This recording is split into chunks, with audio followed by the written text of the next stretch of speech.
He had the power. Back in the day, it was almost impossible to avoid He-Man and the Masters of the Universe. Mattel's famous toy line and its matching animated series became a true cult classic, and even led to a, let's say, interesting movie adaptation. Now, nearly 40 years later, He-Man is heading back to the big screen. However, this is already the subject of a heated debate. Why? Because the creators don't seem too concerned about staying true to the original. Everything you need to know about the chaos surrounding the new He-Man film awaits you now in our movie preview of Masters of the Universe. The journey toward a new live-action film has been long and turbulent. First attempts to get the project off the ground were made as early as 2007.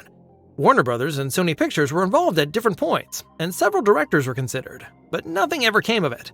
The project eventually went to Netflix, with the Nee brothers set to direct and Kyle Allen cast in the lead role. The streaming giant initially planned a budget of $150 million, but when costs rose to $200 million, the project was canceled. Then, in May 2024, industry magazine Variety reported that Amazon MGM wanted to bring the story back to the movies together with Mattel Films. The cast of the new Masters of the Universe movie has since continued to take shape and includes some exciting names. Nicholas Galitzine is taking on the lead role of Prince Adam, also known as He-Man. He was most recently seen alongside Anne Hathaway in The Idea of You. A first official image from Amazon MGM Studios shows off his muscular upper body and the iconic power sword that turns him into He-Man. The role of Teela, Prince Adam's protector and Duncan's daughter, will be played by Riverdale actress Camila Mendes. Her foster father and weapons master, Man-at-Arms, aka Duncan, is played by superstar Idris Elba. Duncan is an indispensable ally in the fight against the evil forces and is one of the few who knows Adam's secret. His brother Fisto will also be in the movie. The role of Evil Lynn will be played by Community actress Alison Brie. And of course, He-Man's ruthless nemesis Skeletor won't be missing. The role will be played by Oscar winner Jared Leto. It is expected that Leto and some of his fellow cast members will bring their characters to life using performance capture technology. Among Skeletor's henchmen are Sam C. Wilson as Trapjaw, Kojo Ata as Triclops, and Game of Thrones actor Hafthor Bjornsson as Goatman. The director of the reboot is Travis Knight. Knight made a name for himself with the animated film Kubo and the Two Strings, and was also involved in the Transformers franchise with Bumblebee.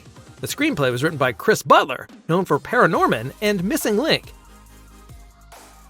According to initial information, the new movie will significantly depart from the classic He-Man origin story.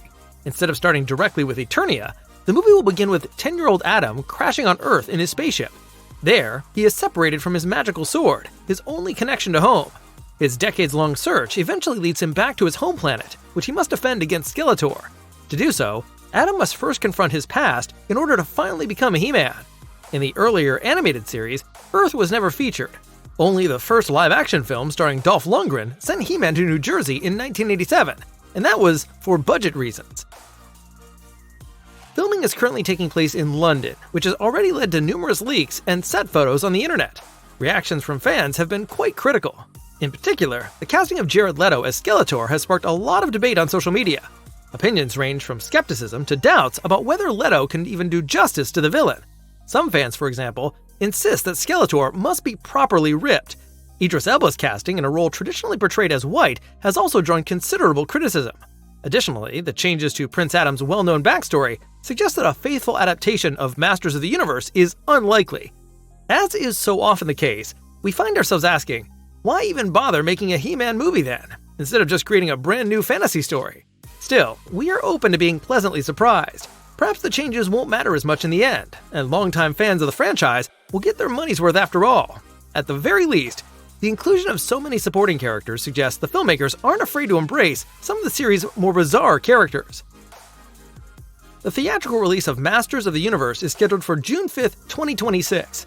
It will be exciting to see how this new interpretation of Masters of the Universe plays out on the big screen. With so many details already revealed and a high-profile cast, our curiosity is definitely piqued. What about you?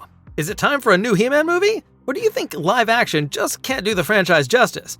And what do you think of the information available so far about the project? We'd love to hear your thoughts. And please don't forget to give the video a like if you enjoyed it.